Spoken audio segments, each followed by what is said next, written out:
ladies and gentlemen. The movie Michael starring Jafar Jackson opened to a $97 million domestic in the U.S. and 217.4 million worldwide. So it did that, and it stands as the opening weekend ever, the biggest opening weekend ever for a musical biopic, surpassing Straight Outta Compton. So Straight Outta Compton was the biggest, and it just surpassed Straight Outta Compton. Like you said earlier, there was a lot of critics, early haters, but the early critics were the people who was able to see the film before the actual fans were. Mm-hmm. So you saw a lot of early negative criticism of the movie. But once moviegoers got to go to the movies and see it, it has an A- on Cinema Score, and it has a 97% on Rotten Apples. So for all the critics that's out there, the fans love it. Like, the people love it. The people that actually matter.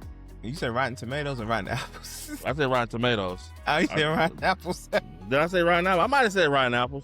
I was about to say, that's another one. That's a new one. Rotten Tomatoes. Rotten Tomatoes. Hey, Rotten Apples, bro. Look, I ain't say Rotten Bananas, but Rotten Tomatoes gave it a 97. So the fans like the movie. It's the critics that don't like it. I have not seen it yet. I'm going to see it in 2 weeks. But you went and saw it.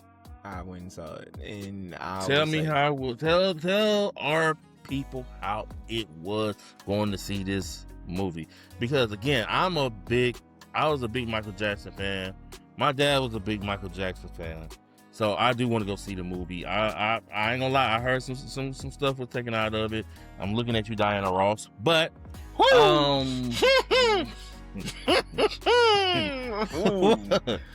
ain't lying though.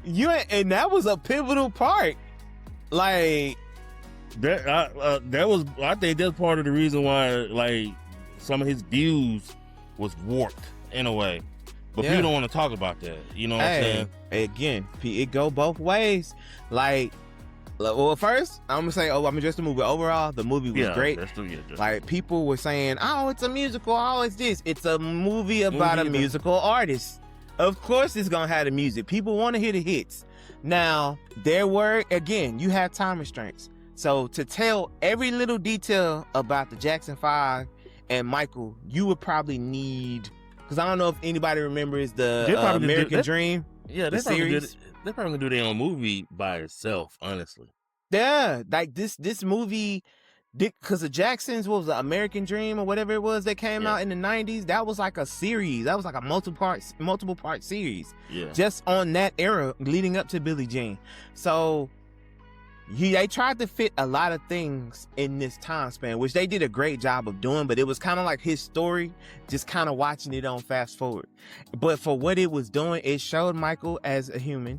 It showed him as to why he thought the way he thought about his appearance. It actually touched on the fact that his dad made fun of his appearance.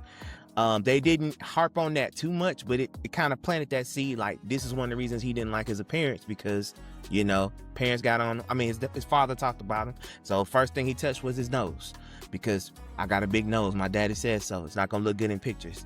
I got vitiligo. So they touched on why he would, wear the glove, have the makeup and all that. They touched on his love for kids, his love for animals. They touched on his creative process.